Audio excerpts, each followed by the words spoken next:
Welcome back to the county seat. Our topic today, again, is COP. It sounds repetitive, but the condition of probation prisoners are a big problem and a huge burden on the individual sheriff's departments across the state of Utah.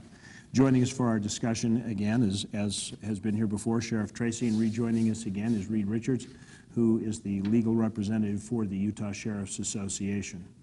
So we've looked now at the impact, and hopefully we have impressed on the people at home how much burden this creates on the counties and ultimately on them as county taxpayers if the problem's going to be solved.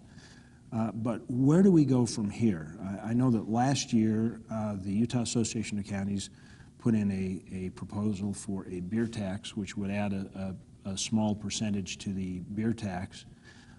And then they reintroduced something that would take part of the undedicated portion of beer tax this year to be applied to help set this fund at a level that it should be set at. Let's talk about the viability of that for just a minute, Reed. Well, that concept actually came from a summit that we held about 2 years ago with the governor. And it was his suggestion that we come up with a dedicated funding source so that we don't have to readdress this every year. And whether it's a beer tax or whether it's some other type of funding source, I don't know that the counties or the sheriffs care, but it would be very helpful to have something that guaranteed the appropriate amount of money would come in each year so that it doesn't become a budget issue where one year you may have $1 million coming into your coffers for this type of prisoner. The next year you may have more prisoners, but half that amount. So to have a dedicated funding source I think would be extremely helpful. Or if the legislature would just commit that whatever the number of inmates are, and we have, as counties, no control over what that number really is because the judges are the ones that decide who will go into jail as a condition of probation. If the legislature would simply say, we will fund at the appropriate level, which is half the state incarceration rate, all of those inmates, I think counties would be happy. How would you go about structuring something like that? I mean, you know, you have an unknown cost that could vary. There are probably limits within it. I mean, you know, you say, oh, well, our 10-year high was this, our 10-year low, and figure for it. But, you know, if you got to make it, if every dollar has to have a home and have a name, and you know, you don't have more dollars than what the budget is, how do you do that? What would the mechanism be? Well, the best way is the way we're doing it now to divide the money up currently, and that is we take an average of the past few years and assume that the coming year will be roughly in that average.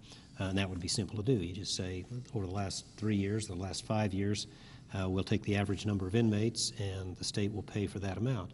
And then the next year, it would change a little bit, but it would be fairly consistent. That way, at any given time, you'd have a good reflection of what the actual number of inmates might be. What would be the reaction to doing basically a rainy day fund? I mean, you know, the state is very proud of their rainy day fund where they keep surplus dollars on hand in case they need it.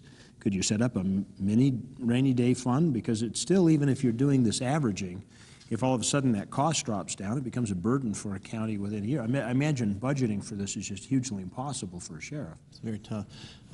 That would be the ultimate goal, to be able to pay for those amounts of days as they occurred each year. But I don't know if that's practical. But the description that Reed gave us about this average of either 3 or 5 years, that gives a number that doesn't move very much in any one year to the next. And with that smaller variation, most sheriffs can work within that. It's the large swings that have been so problematic where you have $500,000 or $1 million and you're not sure which.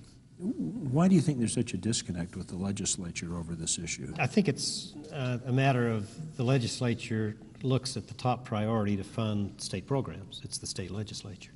And this is a program that they know that if they don't fund, the counties are going to come up with money to fund it. They always have, and they will. We're not going to let all the inmates out of the jails. Okay. So there's that part of it, I think, and that may not seem fair, but that's, I think, what they say to themselves. To me, that has a tremendous, that smacks of passing the buck. It's like, okay, well, we're going to take credit for running a good, clean, crime-free state, but we're not going to pay the bill. We'll just let somebody else sweep up the dirty details.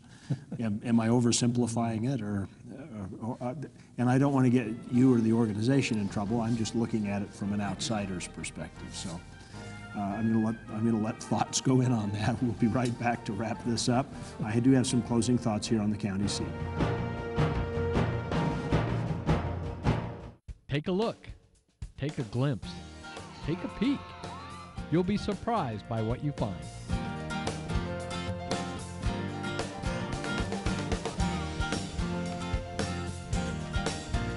Check us out at DeseretPComplex.com.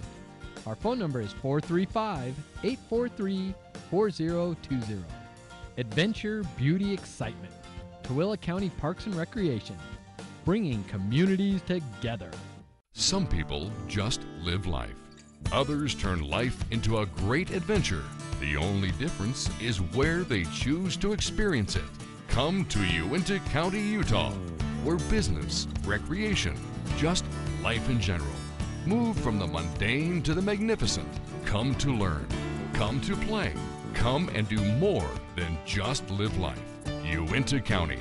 Find out what you're missing in undiscovered Utah. How would you spend an extra day in Utah Valley?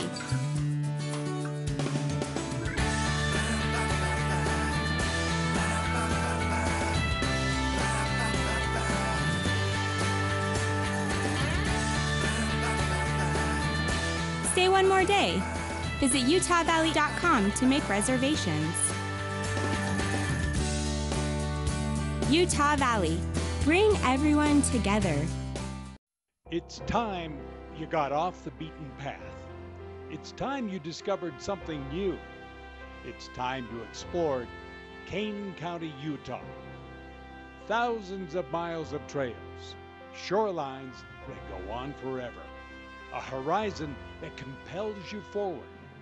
Spend some time in Kane County and visit the past, present, and future. Kane County, Utah. It'll be time well spent.